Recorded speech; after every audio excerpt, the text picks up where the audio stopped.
Hello everyone, welcome to Simulation. I'm your host Alan Sakyan. Today we're sitting down at COFES at the Congress on the Future of Engineering Software, and we're sitting down with Ping Fu. Thank you so much for coming on. Yeah, pleasure. I appreciate it. And Ping is a Chinese-American entrepreneur. She is an author. She has founded Geomagic and then sold it to 3D Systems. Yes. So we will be chatting a little bit about some history. We'll be chatting a little bit about computer-aided design and the importance of that. And I'm really grateful to have you on. Thank you. Yeah, let's get started. So what is this story? The story was you were born in China, and then you dropped a lot of crazy stuff onto me just a couple minutes ago, because I'm very familiar with, or I'm somewhat familiar with the one-child policy in China, but you were really tapping into understanding that and discussing it, and then then you moved to the U.S. So maybe tell us a little bit about your earlier life. Yeah, so it's a long story. I'm going to give you a shorter version. Yeah. I was born in China, and when I was 8 years old, Cultural Revolution started, and that's the biggest social upheaval in China. So when I was 8, school were closed, and I was raised by my aunt, and my mother lives in a different city. But in one day of 1966, I lost the mother who raised me, the mother who gave my birth, and I became a surrogate mother of my younger sister. So both set of my parents were sent to remote area in exile. So I grew up with my younger sister who's 4, I was 8. There's no parents, no school.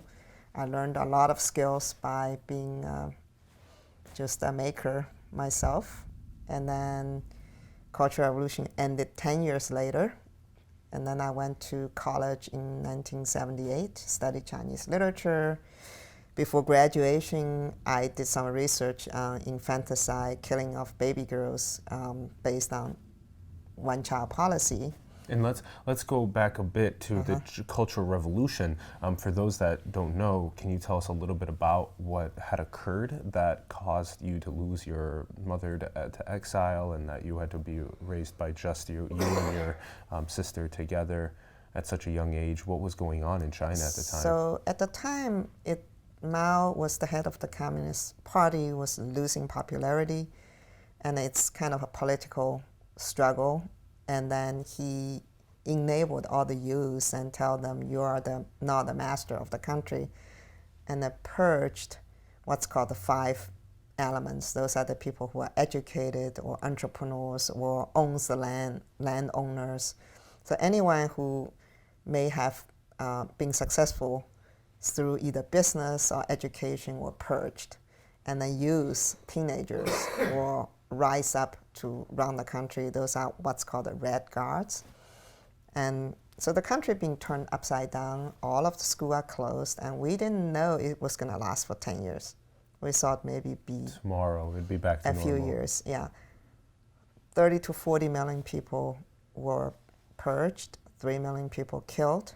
Many of them are country's leaders, and since both of my parents were educated, they were sent to remote China. Wow, so everybody that is educated, landowning, entrepreneurial, because they were aware that they were saying Mao is not good, we don't want him as our leader, then Mao sent them to exile because of he wanted the youth to come in and say that, oh no, it's because good. youths are easier to control. Easier to control. Easier to manipulate, yeah. 30 or 40 million people were exiled, were purged from their land. Yeah. And was it done by military force? Well, the Red Guard became the military force, kind of like, I don't want to say Hitler engaged the youth, but it's not quite like that, because it's much, much broader. Because the youth being put in that position don't necessarily want it to do some of the atrocity that they caused. They also don't have school. So I like to say the victims, or the ones to have done some of harsh things, both are victims during that time. And how did the children decide to either go with their parents in exile or No, you don't have any decision. This is a different kind of country. They just kept the children where they were. We were in dormitories. Yeah, no, we're not going with the parents. We just lived with our parents. When was the next time that you saw your mother, father? I didn't see my father until I was 20. I didn't see my mother until I was 13. It happened when I was 8. Wow. That is so crazy and so close. It was only 50 years ago. Yeah, it's only 50 years ago. Yeah. And there's many children were in that situation. So about 30 or 40 million children-ish were in that situation. 34 million of total population. Yeah, and then those people's children. So it was probably about that many children got put into this position. Wow. And then how did that end up coming to a close, that 10-year period when people in exile could come back to? Mao died. And then was his death natural? Yeah. It was a natural death? Yeah, he was in his 80s. He died of illness, and then Cultural Revolution came to an end. It still took like 2 years of residual before the school actually reopened, the college reopened. And the people that were in exile could come back to the cities? Not all of them came back. Some came back, some didn't come back. Some stayed out there. Yeah. Because some of them, when they're young, they got married, they have children, they stayed out there. Many of them come back. Wow. And so you were then studying Chinese literature, and you were also covering part of the one-child policy as well. Well, it's my last semester. I was going to graduate. I wanted to be a reporter. So I was thinking of doing graduate school in journalism. And to do graduate school, you need to do a thesis. So I picked this topic of one-child policy as my thesis topic because it was at the time, it was at the peak of one-child policy. And tell us about the China. Timeline of the one-child policy. So one-child policy started in 1978. By 1982, which is when I was doing research, it was at its peak. At its peak means that it was so strictly enforced, it became inhumane. Yeah. Now, for me, I just knew one-child policy was promoted everywhere because big, like posters everywhere. So I thought, oh, that would be a good topic to do research on. But when I went to do this research, I realized that girls being killed because the farmers want boys, and I seen hundreds and hundreds of babies being killed by even throwing to the dumpster or throwing to the river when their umbilical cord is still fresh. So it broke my heart. Then I started to do more research. And I realized those women who lost their babies or being forced to have abortion when they're 9 months pregnant have nowhere to go. Like even just me asking them and having them telling me their story was such a comfort. Even maybe I have no chance to publish this, but just that they have someone they can tell about their loss was a comfort. I was 23. I have all this woman crying on my shoulder. So I keep doing it. I missed a lot of school days, and I got punished for missing school.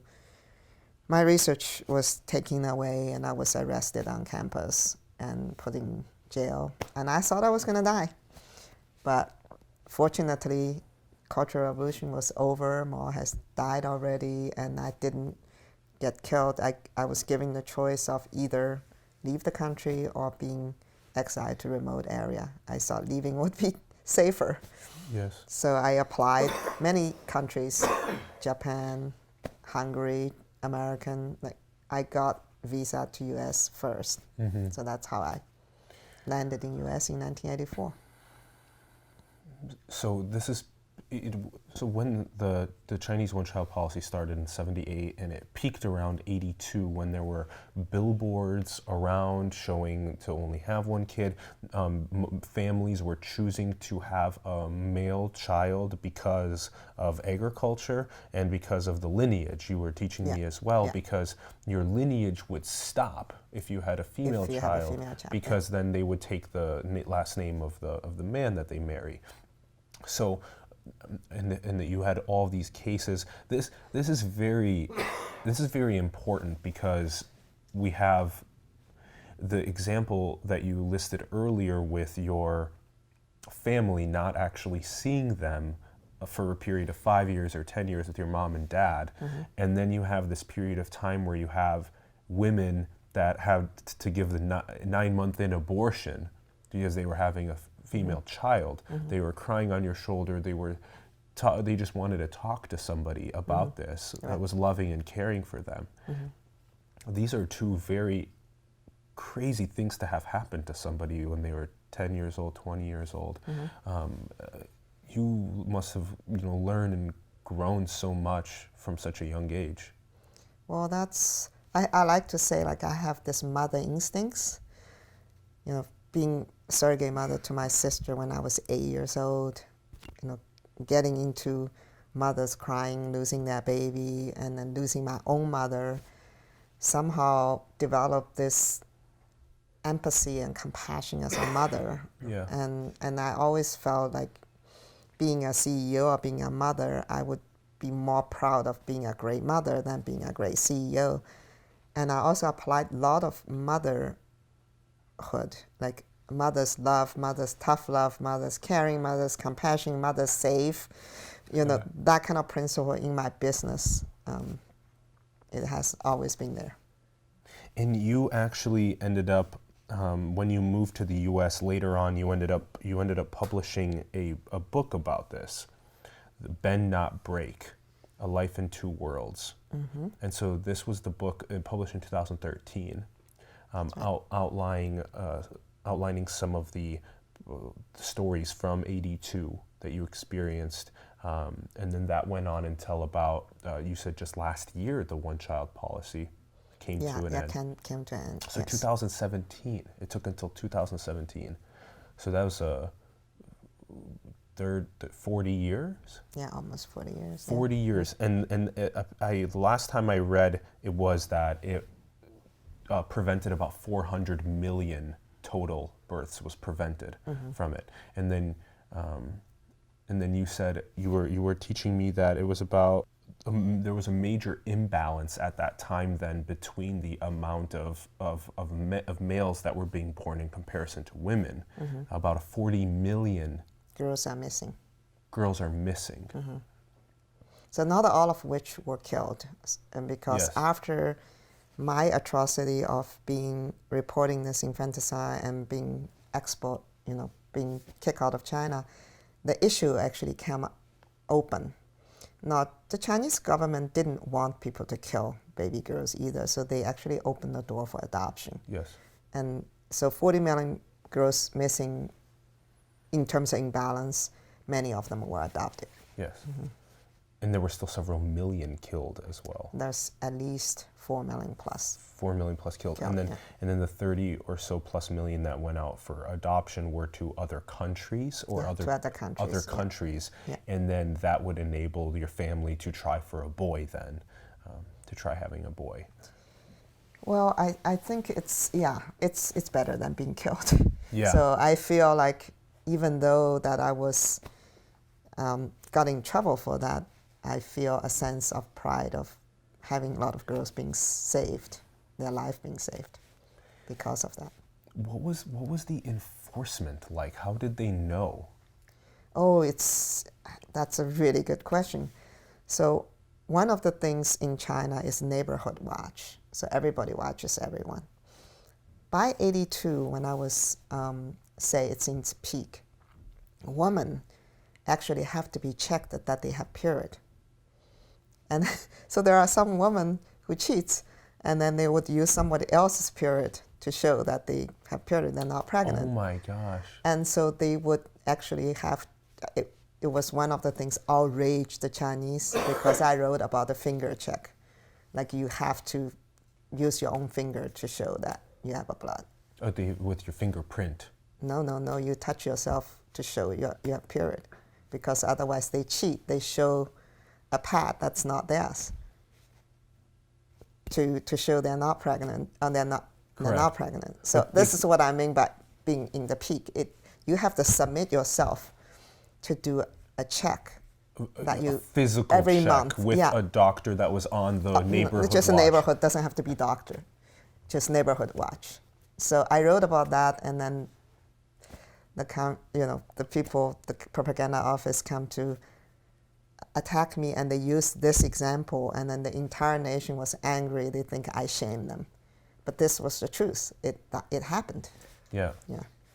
And then then there's also the visual of the stomach as well, that they can see even if you are trying to submit a period to get past it. Well, if you are pregnant, you would be forced to do abortion. I found women live with pig, and then like literally eat and live with pig hiding on the planned scene for entire pregnancy, and only end up with still baby because they're so not educated. They don't know the pig food had alcohol in there.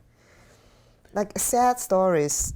I've seen so many sad stories of how people try to have second baby, and then what the extent they would do to have the second baby. Now it's allowed to have 2 babies, but back then the enforcement was very strict. Later was less, but when I did my research, that was quite severe. We are very grateful that you were given a visa by the U.S. to come here, and that you weren't imprisoned, and that you were able to come here and not rot away in prison. It was very important that you continued living in the world. I'm grateful to have this life. I can pinch myself to Here, I'll see I'll if pinch for you. Is that real? Is that real?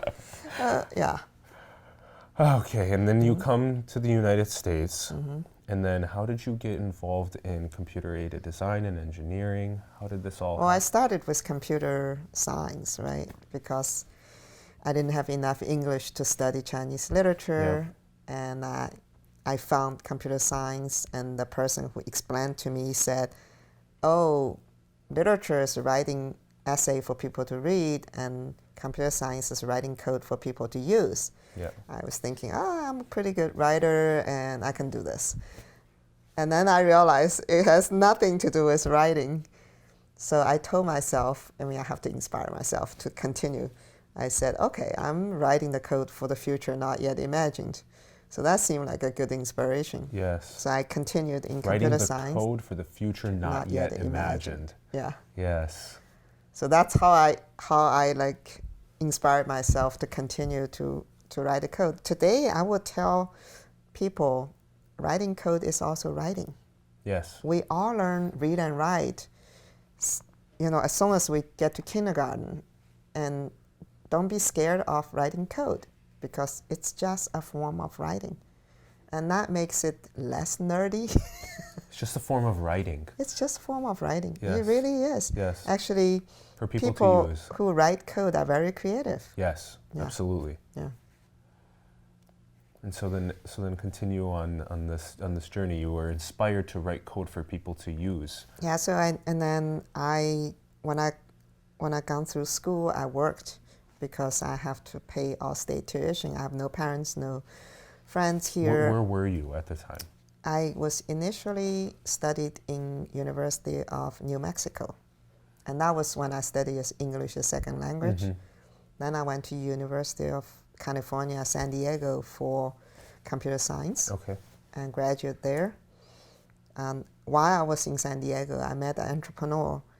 His name is Len Sherman, and he has a database company. So I was studying and I worked at his company, and he was doing database software for lawyers and nonprofits. And so I learned a lot about entrepreneurship because he was an entrepreneur, he was raising money, and it was very early. Then I graduated, I got an offer from Bell Labs And interestingly, AT&T Bell Labs was the only company I heard of when I was in China, because everybody said Bell Labs has more Nobel Prize winners than anybody else. Anyway, so I always wanted to work for Bell Labs. I joined Bell Labs and worked on networking, database, object-oriented programming, C++, all very early. Great. And while I was doing that, I kind of got a little bored with... This was mid-80? That was late 80. Late 80. Late 80. And then I was doing my master while I was at Bell Labs, and then I met my ex-husband, and he teaches at University of Illinois, Urbana-Champaign. So I followed him down to Urbana-Champaign and joined NCSA, National Center for Supercomputing Applications. And the first project I worked on was computer animation for Terminator 2 Judgment Day. When the T-1000 melted down to a puddle, it's like, I feel like I found my calling because it's art meets science, which I really love. And also I'm at a place where sky is the limit. You don't have to worry about profit or making money. You can just do something interesting. That was so great. Exactly. Yeah. And I applied NSF grants, and I had some grants. I have some graduate students. And then this young student, sophomore, his name is Mark Andreessen, showed up and wanted a job. And then he said he was at IBM Austin and learned how to do graphic user interface. And at that time, graphic user interface was very forward concept. So I said, yeah, okay. So I hired him. And then he was in my group for 3 years. And then he wanted to do browser. And then there were a few other students, Eric Peanut and so on. There were 7 of them, and they started to do browser. They did it on Macintosh and PC and Unix. So we had all multi-platform. We also, at that time, were very forward of thinking of multi-platform software. We have a software called Clash, which works on all software. But Mosaic is the one had the runaway success. We also did HTTP server. We have Telnet, imaging software. We did a lot of like iconic early stage software in that group called the Software Development Group. Yeah, it was really fun. At the University of Illinois. At University of Illinois, Urbana-Champaign. And at the Supercomputing Center. It's called the National Center for Supercomputing Applications, NCSA. So original Mosaic is NCSA Mosaic. And then, so with having Mark Andreessen as a student, but kind of being a part of helping out with, being a major part in helping out with Mosaic, end up coming into our world, you also were teaching me about the importance of open source and Apache. Can you elaborate on that a bit for us? Having someone access a server free of cost rather than everybody having their own cost associated with you accessing their server. Right. So when Netscape went public and had a $7 billion valuation with no revenue, that was unheard of back then. And the world is really just rising up, and then the internet bubble started. A year later, in 1996, everybody realized you can't make money from browser, because even though browser was accessed by so many people, but there's no money to be made. And then people start looking at a server as a way to commercially make money. And we realized that because our mission was to have a free access of information, not just free, but free doesn't necessarily mean money, but it means your ability to access information anywhere in the world, right? We want the information slowly travel on any server. Now, if the commercial companies started to block the server technology, everybody have their different server, then the information will not travel freely. And that was really the inspiration of putting the server into public domain, open source, allow everyone to use it. And that's also like today you still see HTTP server. Versus having to have these paywalls preventing you. Because I actually experienced early on when the telecom company and the digital television and ISDN, which never took off, everybody's trying to have their own standard, and therefore it divided the information.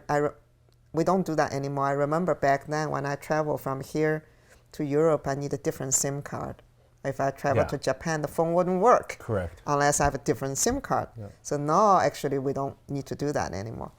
So the a lot of information to be free, and this is not to try to prevent any for-profit company to make money, but it's empower people to be able to access information the way that we can access today was the goal. And Stuart Brand famously said information wants to be free. Yes. And information is also expensive. So it both exists. Yeah. But I think that was the highest achievement, was to enable that free access of information. Yeah. And then your work with that was you helped enable Apache to get started and founded. Yeah, I was out looking for like people to license browser, and then convinced IBM to found Apache and then put HTTP server into Apache. Yeah. And then that is so important. I love that quote about information, both wanting to be free, but also being very expensive. Yeah. Okay, and then we go into Geomagic. So then how did you get started with Geomagic? How did that come to life? Well, when Netscape left NCSA, I went to Hong Kong to start a mini supercomputer. When I came back, Netscape went public. University got very excited about potential of next killer app. So that was really the time of like a renaissance of entrepreneurship in that time. I thought about it. I feel like when technology growth comes, transportation and information are two ubiquitous big technology that can ideally be supported by government, that everybody have free access, because transportation and communication are two fundamental technology that changes our perception of time and space. It makes a space smaller or bigger, and makes time shorter, right? So that's why big things happen when you see when train gets invented, or airplane gets invented, or telephone, radio, television, internet, right? Those are all huge technology that has huge scale. And at the time, I didn't think that belonged to startup companies. So I wanted to do something that I could get my hands on, given that I grew up not in school, but I was a maker. To do a software for 3D imaging and 3D printing just makes sense to me, because it's somehow in my blood to be very grounded and very technology that have to interact with the reality. Yeah. So the 3D scanning is capture the real world object or scene or people and bring it to the digital world. And 3D printing is taking the digital design and take it to the real world. Mm-hmm. So to have this in and out of a physical and digital is attractive to me. So cool. It's attractive to me. So that's why I started Geomagic, and I ended up working on it for 17 years. Then be part of 3D System, I work on it another 3+ years, so it's 20 years.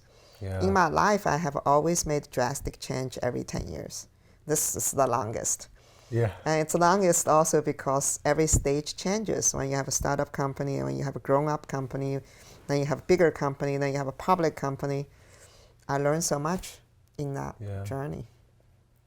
I love the example of being able to take something that's physical and bringing it into the digital space, and then taking it from the digital space and bringing it into the physical space. That is so cool. It's kind of a 360 circle, Yeah. So with Geomagic, one of the big things was to be able to take an image of something, a photo, or a couple photos. Yeah, multiple photos. Yes, and then bring that into your software, and it would construct it. Yeah. That is so cool and so important, because then you could then add on to it, take away from it, and combine it with something. Yeah, exactly. And then bring that into the world. Yeah. What was it most commonly used for, or what is it still most commonly used for today? So there are a couple of industries that are commercially mostly used: aerospace, automotive, medical devices. The other area are art, archaeology, education, design concept, anything related to human. You know, you need to start with a human form. The mechanical CAD is not very great with it. But even if you have a human form, you still would have pieces that are mechanical because things need to function. You know, you have hinges and screws, and so it's the combination of nature forms with the engineering discipline together is what makes better product. And so you said use in aerospace and transportation, and I thought that I thought back to what you were saying earlier about information and transportation affecting space and time. Yeah. I thought that was also very fascinating what you were explaining there as well. I hadn't really given it that true thought in that much depth. That is a really good way to put it. I have this thing that I like to say, it's see a bird, make a plane, thrown away like a coffee cup. And just what that would mean is that you see a bird and then we make the plane, the invention of the plane, the engineering and design for the plane. And then nowadays people will just take the plane to their destination and we throw away this idea, this whole creative process, we throw it away like a coffee cup. And there's so much beauty in that process that engineers and designers have to go through in order to make these products, whether they're digital or physical in our world, that we use and that bring us value. And so you've been helping people make these digital and physical products, bringing them to life in our world. And that's kind of one of the driving reasons for what you decided to do. Yeah, I love engineering, design software, and I love people who create, and I love to make ideas to be reality. Like I cannot just stay. We love that. Yeah, too. I cannot just stay at the thinking stage. I love the thinking, but I need to see that to be reality. Yeah. Yes, we always talk about execution. Yeah. Because philosophizing is good, talking's good, but bringing it into our world. Yeah. And helping other young people bring it into our world. I also think our hand is very intelligent. So if we only use our mind, we're missing so much of the intelligence of our body. Yeah. And by doing it, it actually can make it so much more crystallize your thinking. It's almost like writing, right? Like Virginia Woolf said, it doesn't exist until you write it down. Sometimes I have these great thoughts when I want to write it. It's just not that good. I'm thinking, like, I was just talking to someone. That was so interesting, but when I want to write it, it wasn't as powerful. Yeah. And then the writing itself causes you to think and rethink. Yes. And then if the writing is good, then it becomes very solid, right? And the maker is same thing. Like until you make it, your thinking is not complete. Yeah. So then it goes from the thinking to the writing to the making. Yeah. I like those steps, because usually our thought can get completely dissolved in the world and we lose it. We lose it. Until we write it down and we iterate on it. And we also don't know that our thought is not complete until we iterate it. Yeah. We think we got the complete thought until we try to put it down, like, oh, this is missing. That's not working. That doesn't make sense. I don't know this. That's when you start doing it. That's when you notice those. And so what about now? So 3D Systems, you left now. Yeah. And so what have you been, how long ago did you leave? About 18 months ago. 18 months ago. So what have you been doing the last year and a half? What are you focused on now? Well, so I said I like to change drastically every 10 years. And after I did the business, entrepreneurship, that's 20 years. I really wanted to not working on what I always been working on. I don't want to be in the inertia. So I started by thinking, first of all, I need to refresh myself. So I call that process from doing to being. And instead of focusing on doing, focusing on being, and that gives me a different perspective of life, a broader view, and also from knowing to unknown, from to take my mind from known to unknown. I call that curiosity, because knowledge is from known to known, right? So so I was thinking, okay, curiosity and being are the two I have words. to say this again. Known to known is knowledge. Yeah, known to unknown is curiosity. Yes, yes. It's so good. So since I have that framework, I said, okay, I'm going to spend 6 months to 12 months to go from doing to being, to go from known to unknown, right? Yeah. So I was doing that. What were you exploring? What unknown were you exploring? Well, one thing is just go back to the college days, put on a backpack and go, and not planning, not read. Yeah. Not to read what I'm gonna see, and see it and see what touches me, and then read. So I reversed the process just to see what I notice. Would I notice things I wouldn't notice? Because if I know where I'm going, I read about it. I have a lens. I have a filter. Yeah, that's true. If I didn't read it, then I have an encounter, and the encounter brings a surprise. And so I wanted that encounter. I want that surprise. I want to see what I would pay attention to that I would normally not pay attention to. So that's kind of like going from known to unknown. I have to then ask, because there are so many examples of this in our day-to-day life where we prepare ourselves for what is going to happen. Right. Even with this conversation today. Right. I could prepare myself by, reading your book front to back. I could prepare myself by reading all about you for hours and hours. Or one could come into it completely cold. Yeah, fresh. Yeah. Fresh. And and the same thing with maybe going to Machu Picchu. Yeah. You could go and step into Machu Picchu not knowing anything about it and have no filter, just exploring.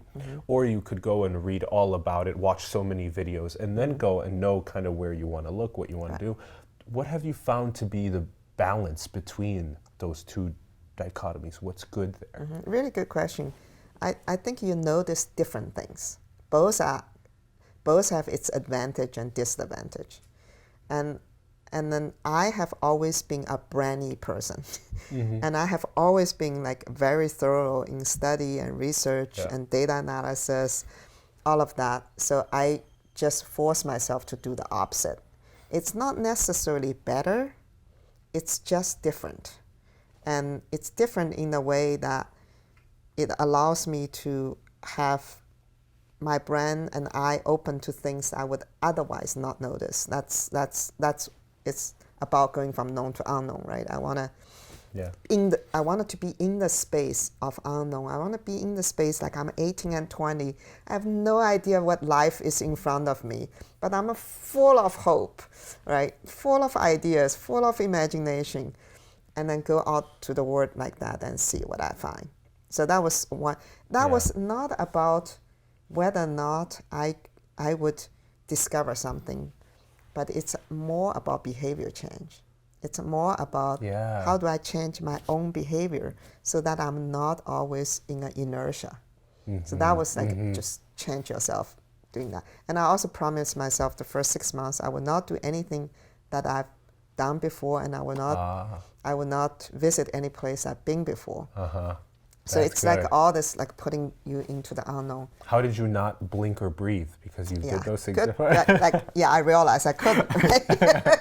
It's like everything you say, I set out to do this, and there's always counterexample. Exactly. But so then that's been the last 18 months, is a lot of this unknown, this curiosity, changing in behavior. I would say less than 18 months I did that, and I was also sitting on a lot of boards, so I had 6 or 7 boards. And I'm not advise U.S. Government anymore, but I'm advising the Prime Minister of UAE. And last year... They're developing very fast. Yeah, exactly. Yes, I was just there last summer. I loved it there. We started a lot of things. Like I've been on the advice board for 4 years now. 4 years ago, we started the government summit. Now it becomes much bigger government conference, even more high profile than Davos now. People love that. Yeah. We started Future Foundation, and Future Foundation is hosted in the first publicly 3D printed house. And it's very interesting. We launched the first government-backed blockchain technology personal identity. Yeah. So last October, they had the first baby on blockchain. So now, from last October on, all of the newborn are on blockchain In UAE. in Dubai. In Not Dubai. in Dubai. Yeah. Every child that's born that has a certificate October. is after October of last year is now On blockchain. cryptographically secured on the digital Exactly. ledger. And then they are committed to put all of the government service on blockchain by 2020. That is a centralized digital ledger, though. That's centralized by Dubai. The personal identity is centralized and also distributed, both. It is distributed It's as also well. distributed, yes. Okay, but with access control, with limitations and access control. No, because those stations are in the mall. It's an open control, but it's a crypto. It's encrypted. Okay. And then so there are public key, of course, but the private key is dynamically generated. So wow, this is a It's interesting. I mean, it's an experiment. We don't know if, what glitches there will be, but you have to start it somewhere. And try. And they have to try. And the newborn, of course, don't have a history, haven't been put on the old system. It's the easiest thing to try. And Dubai doesn't have very high population. The government has the desire to do it, so we tried it. And they can play with the system and dance with this technology more than this 100+ million person country can try. And I love it because they are looking at blockchain as a government service versus a cryptocurrency gets a lot of dark stuff there, right? Correct. Yeah, that's what I did in Dubai, which is very interesting. Yeah. Well, I just last week we just finished the installation of Burning Man in Smithsonian. That was 18 months project, which taking Burning Man art to the nation's most respected, highly highly visible museum, and it was a very interesting experience also. Yes, I'm really happy that Burning Man has a slot now in the Smithsonian. Yeah, that's cool. Yeah. It's deserved. It's a 1 year, and it's well deserved. It is truly an American cultural movement. Yes. And Smithsonian has the responsibility to research, exhibit, and promote American cultural movement. The newest stuff as well. So this would guide me into one of the questions we like asking on the show a lot. We were talking earlier about China, and then we've been recently talking about Dubai and the United States, Russia, all these different places across the world. Where do you see where we're going collectively? How do we function in this globalized world? Yeah, that's very good question. I think the human evolution and then the nature, Mother Earth, will always have its own mind. Whether or not the government is trying to control or whichever who gets elected, who's getting power, they're always trying to control. That's one form of control. And then you also have nature just does its own thing. And then you also have human evolution just does its own thing. So I'm an optimist. I generally have a fundamental trust in human evolution and nature itself. And then you have all the structures, right? Governments, money, bank, law, politics, and all of those. And some of the things we have no control over, some of the things we could influence. And I think all of the humans live on this earth can influence our collective civilization and society to the better. Yes. And that's not saying that we all do it. And that's not saying we all do it at the same time either. It feels like an obligation to want to bring something of value to the world. And in general, I try to not to worry about things that I couldn't have any influence on. Yeah. Because there are so many people just complain about that. It's always someone else's responsibility. I hear 60 years old people still complain that their parents force them to do something. I'm like, okay, before you're 18, you have the right to complain about your parents. After 18, no, you don't have the right to complain about your parents. When you're 60, you said, I never wanted to be a lawyer because my parents forced me to be. No. What? Yeah. You have a choice along the way to be something else if you don't want to be. Don't tell me your parents force you to do that.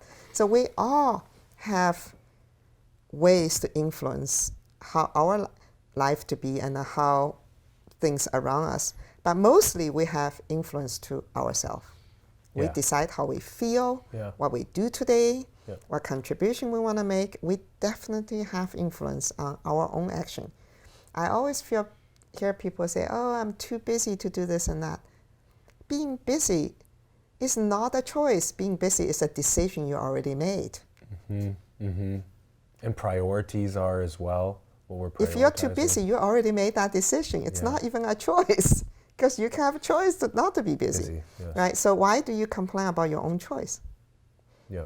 So we do have control over our own being in terms of what we do, how we feel, and what we think. Yes. And then beyond ourselves, we can also influence others.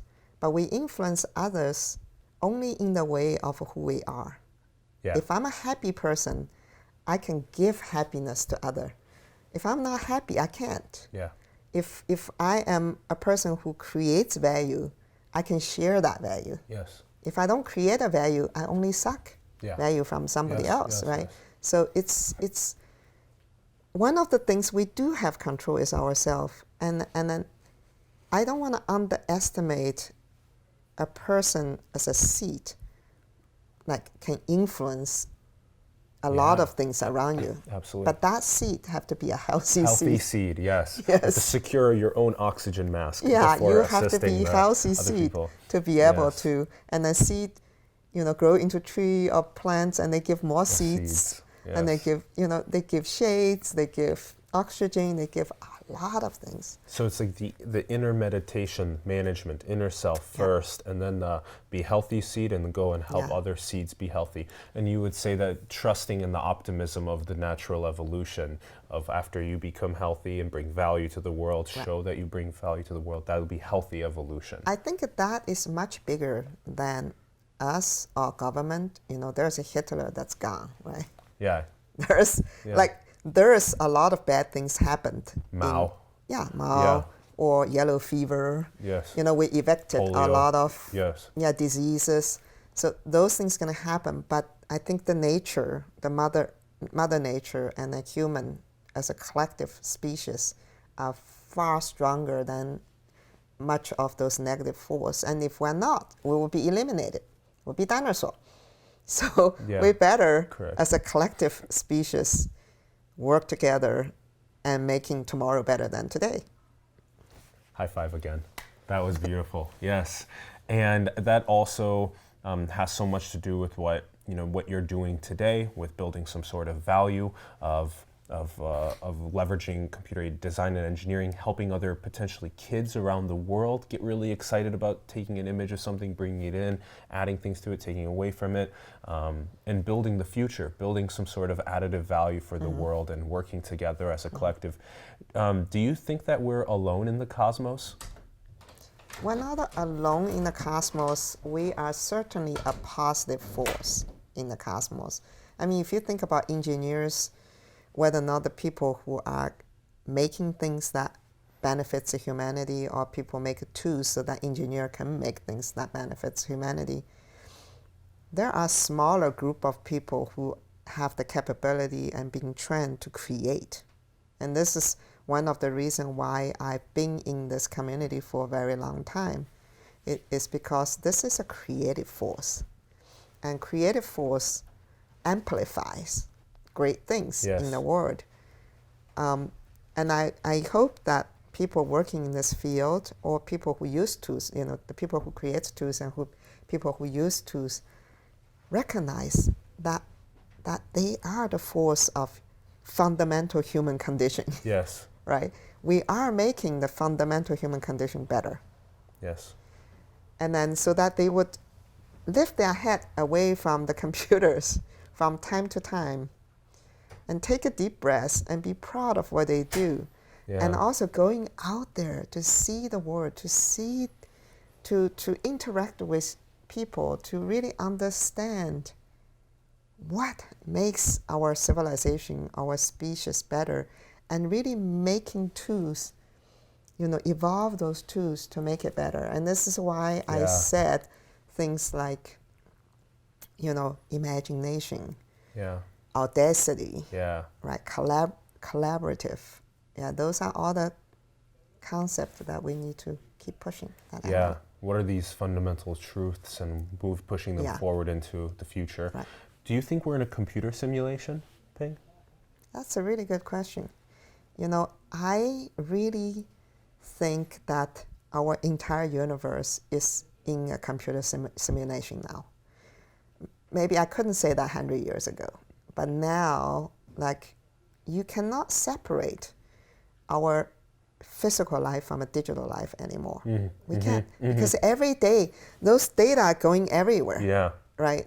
Like whether or not you're checking, you fly somewhere, you just do checking. It goes, some computer knows all of your data. Checking, it's you who's getting on the computer. I don't even know how to live if we shut down the computer. I don't know how this world would be. All the economic and political systems would just also shut down. I don't even think we can go backwards. Be kind of anarchy. And then so this is why I said, have we ever thought about tree is a computer? Right? The tree is a machine that breathes. It's a breathing machine. It's a shading machine. So we cannot imagine we can live on this earth without trees. Why should we think about living on this earth without computers? And in reality is, I'm also not sure. People say, do you believe UFO, outer space? I say I do. We were just watching a little bit about that. I said I do, and the reason is I'm not even sure if the earth wasn't created by some other species. Why should it be totally round? Nature doesn't create round stuff. Look at the rocks, they're not round. How did it become so intelligent? I don't know. I mean, you can believe it, and don't have to believe it. Do one believe in quantum physics where you can be there and here at the same time? I do. I do believe quantum physics. So if I believe in quantum physics, why shouldn't I believe that maybe there will be some computers that was there millions of years ago? And even nowadays, I used to think idea is my idea. And then the idea has you. I used to think I would say my idea. And I also work with a lot of researchers, and then they debating who came up with this idea first. Sometimes we have two ideas, similar idea happened, or the person didn't pursue this idea, somebody else pursued it. Like CRISPR, for example. But now I believe, this is kind of symbolic, I believe idea is out there floating in the air. It is whether or not your mind is open to receive it. Now, if my mind is open to receive this idea, it got in, bing, it comes out. And if I'm not open, it goes to somebody else. It flows around. And same as love. It's there. It's floating around. It is me as a container is open to receive that at that moment or not. So why would I think that's my idea? It's just I'm the receptor of that idea. And I can be an amplifier of that idea too. Be the healthy seed and make lots of more healthy seeds into our world. Ping Fu, thank you so much for coming and sitting down with us. We appreciate it. You are very wise. You have a lot of wisdom to share with our world. I hope to continue engaging and interacting with you and building together. Well, thanks for the conversation. Thank you. Thank you, COFES. Big shout out to Congress on Future of Engineering Software for having us here, for having simulation here. Thank you guys at home for tuning in. If you had a good time, give us a like, comment, subscribe. We'll have some links for Ping below to her book as well as to her companies that she's founded in the past. And share this content with other people if you found it enriching. We would love for you to do so. And Thank you, Ron Vargas, our producing partner. Thank you so much. And we will see you guys again later today or tomorrow. Thank you.